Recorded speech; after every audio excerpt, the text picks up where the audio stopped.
My name is Dr. Rizwan Qureshi, and I'm one of the emergency specialists working here in Sydney, Australia. And I would like to share a very important reflection which happened to me once. I was working in a very busy department, and our ambulance offload times were coming to about 7.5 hours, which is very long time. The reason for that was a complete access block, not only inside our emergency department, also in the hospital, obviously.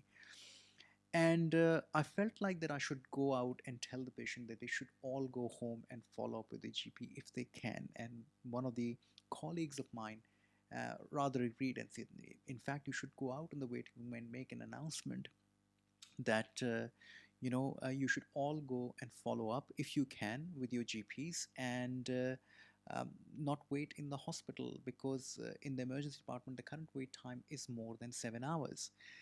And I felt very upset about the patients who were waiting there. And there was one lady in particular. She was 62 and she had been waiting the longest. She was approaching about 7.5 hours, and I saw her initially when the ambulance offloaded her, and she was helped in the waiting room area.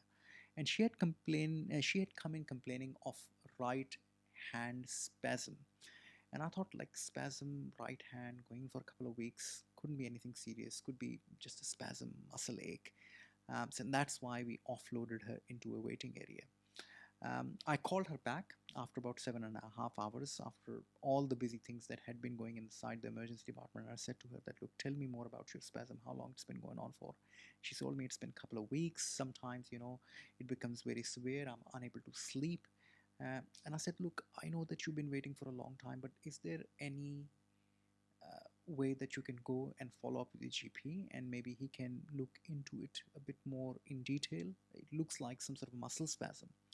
She said, but doctor, I've also noticed at times, and I'm sorry, I may not have told anyone about it, that sometimes I do feel some paresthesia in my right arm. Sometimes my leg goes numb, and I've been experiencing some weakness, mild weakness. I examined her, and she did have some weakness, and she did have some paresthesia as well. And I was now genuinely concerned about her well-being. So I thought, okay, I don't want you to go anywhere. I'll get a CT scan done, and we'll take it from there. On the CT scan of the brain, unfortunately, my worst fear came true.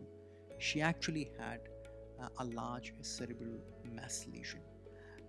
And obviously, this patient would have been missed if she would have gone home. So the point I'm trying to make is that departments do get busy and there are long wait times, and surely most of these, or majority of these patients, can go and follow up with the GP, but never under any circumstances shelf off patient's concern, and never ever let anybody tell you that their patients can go home and follow up with the GPs if they have got a genuine concern.